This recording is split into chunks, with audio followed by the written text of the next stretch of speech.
Morning. Thank you for coming out. Apologize for the microphone, but we're being videotaped, so it's a little loud. Child protection at St. Stephen is a policy that we put into place about 4, 5, 6 years ago, and it's a policy that has sort of three kinds of protections in mind for it. First of all, we put these policies in place so that we can say to parents who bring their children into our programs, your child is safe here. So first and foremost, these are policies that are designed to make sure kids are safe. Second of all, these policies are designed to make sure you, as volunteers in St. Stephen's program, are protected. If you follow these policies, then someone can't come against you and make allegations that you hurt them in the programs. So these policies are designed to make sure that you have protection as well. And thirdly, then, these policies are designed to make sure that our congregation, our church and school, are protected.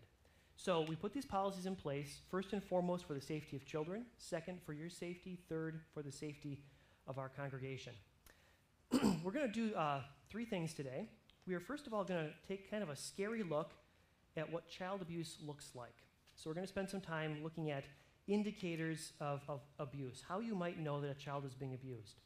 We're going to start there because as a volunteer in a children's ministry, we need to understand that we have a bigger responsibility than just, the hour that we're with the kids, but we want to make sure that this child is not only safe when they're with us, but they're safe through their whole life.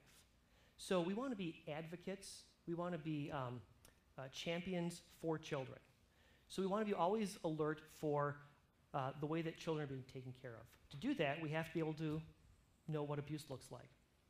The second thing that we're going to look at then is the specific policies that St. Stephen has put in place that will help keep kids, you, and our program safe.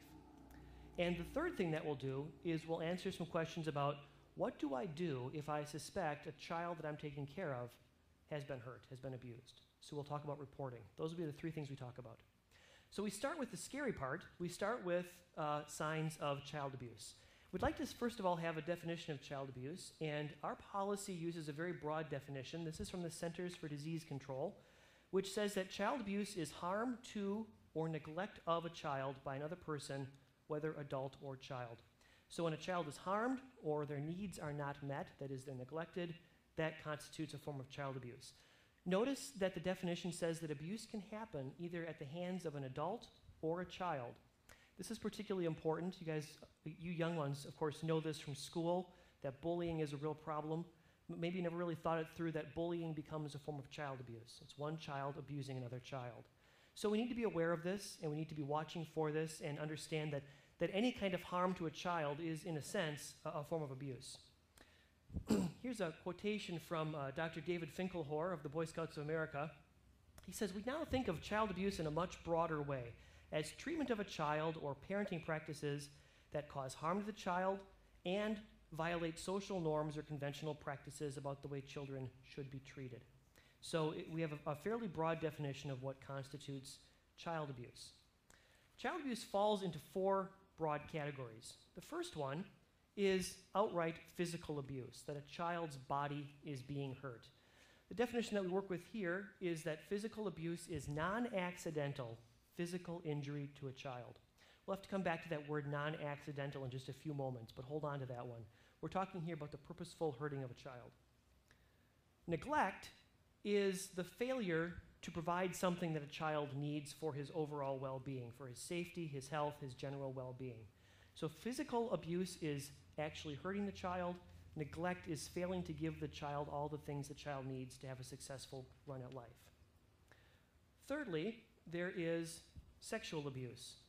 Sexual abuse also has a really broad definition. Notice the first word under that definition.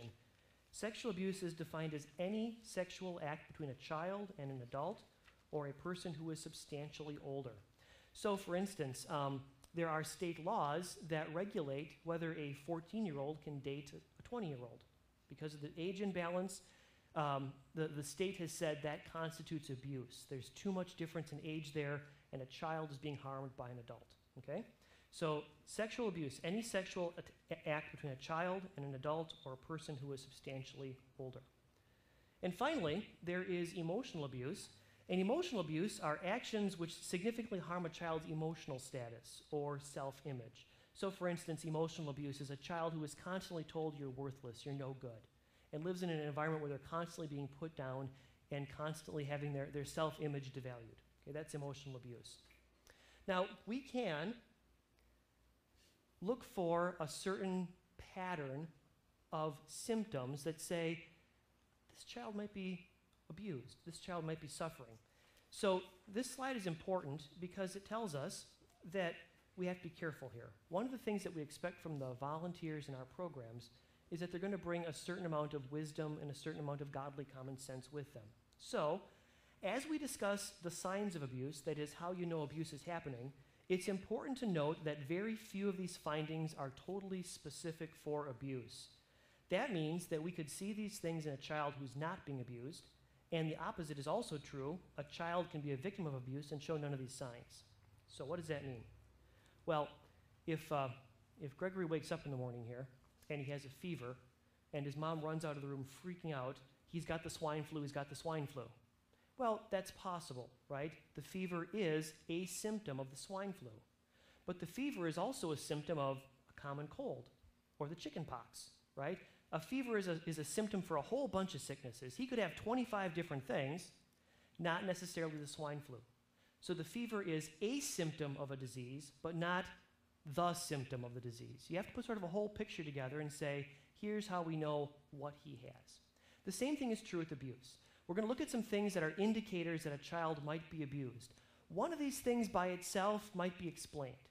2 or 3 of them together you might be able to explain, but you start to get a whole picture of things that are wrong with a child, and that raises in your mind the suspicion that this child is being abused. So we'll start with physical abuse. Physical abuse is unfortunately the easiest to recognize because it's physical, and there are many physical indicators that might lead you to suspect this child is being hurt by someone older than them. The physical indicators here, as you see, include things like unexplained bruises, and then if we skip to the bottom, unexplained burns, unexplained fractures. A very important word there is unexplained, okay?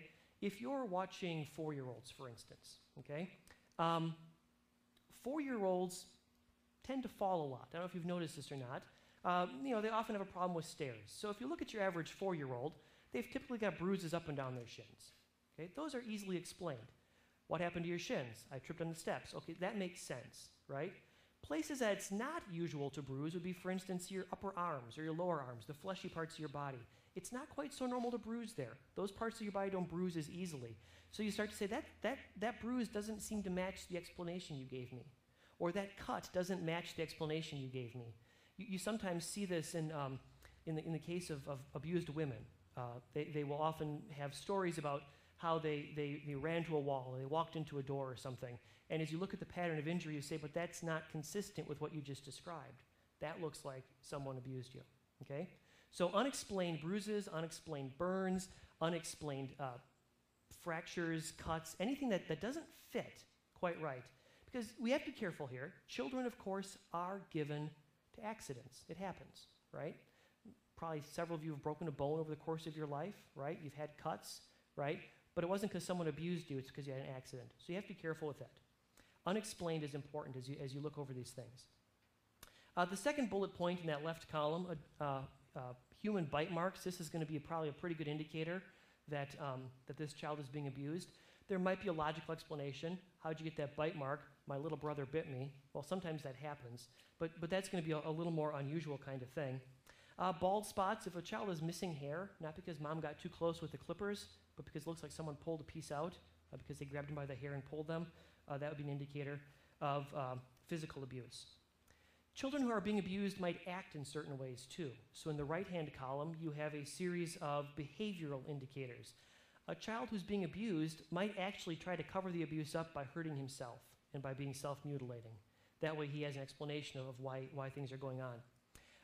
The child might be very withdrawn or might be very aggressive and might swing between extremes of both. One day being extremely withdrawn and all to himself, a real loner, and the next day just being really aggressive and in the face of the people he's with. An abused child might be skittish with physical contact. You come up, put your hand on his shoulder to tell him you're watching, and he pulls